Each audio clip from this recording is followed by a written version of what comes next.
Hey everybody, I hope everybody's doing well. I had a couple of my autographed basketballs out tonight because they were clearly losing air, and I went ahead and pumped them up. And I figured since I had them out of the case, I'd show them off real quick. I don't have very many, I only have two, but they're kind of good ones. This one, Steve Nash. Now I got this way back in the day.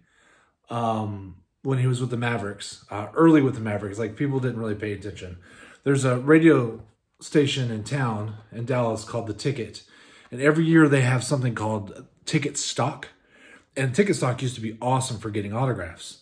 They always had like local guys, usually Mavericks and Dallas Stars, but not usually very many Texas Rangers because it interferes with spring training. So hardly ever any Rangers there. Former Rangers, but not usually current or current at the time. But they always had one big name guest every year. Bo Jackson, Kareem, Troy Aikman, Lawrence Taylor, Randy Johnson. And I mean, those are just the ones that are coming to my head. But they always usually have a lot of local guys. And some Hall of Fame Cowboys used to show up. And it's a big thing, and it's fun. And you basically wait in line all day, listen to guys talk about sports on the radio, you know, and then they have a bunch of booths and stuff like that. But it's always a good time. It kind of sucks now. It used to be really cool, but they really, over the years, they started making it harder to get autographs, and now they basically don't do any. It looks like they might do it again this year, but it's been slim pickings for the last few years, so it's been a while since I've been. But I got Steve Nash. Obviously, it was a long time ago when he was playing for the Mavs. I actually went with my mom this year, and Steve Nash was not the big guest. He was still playing for the Mavs, and the Mavs weren't very good. So not a lot of people were paying attention because Dirk wasn't there. So much so that we went through the line twice, and you had to get these tickets. So we went through the line the first time, and there weren't any other autographs we wanted, so we just hopped back in the back of the line, and we got 2 tickets each. That's 4 autographs. It's like, awesome. Well, you know, Steve Nash was good, but nobody knew who was going to be an MVP. You know what I mean?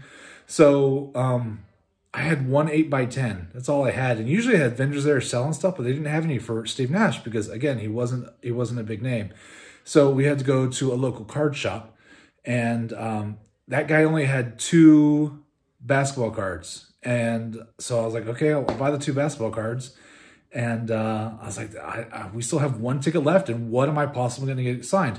Well, this was the basketball I played with that back in the day, I used to keep sporting equipment in my trunk, a basketball, a mitt, and a ball, actually 2 mitts and a ball, footballs, all sorts of stuff, because you never knew when you needed to break out into a game. So this is the best place to keep it with me. And I just go shoot hoops every once in a while. So it was fun. So I got him to sign this. So the basketball is certainly not pristine, but still Steve Nash autograph, and I think that's awesome. And the second one is also a really awesome one. It is Kareem Abdul-Jabbar. And I think that's appropriate since his records are close to being broken. It may be broken. King James may break his scoring record by the time you see this video. But Kareem was very nice. And he had freaky big hands. And I remember his fingers looked tore up. Like they have all been broken many times. But it was very nice. Was entertaining. And was nice to all the fans and everything. So those are the 2 basketballs that I have. And I hope you like them. As always, thanks for watching, and I appreciate you.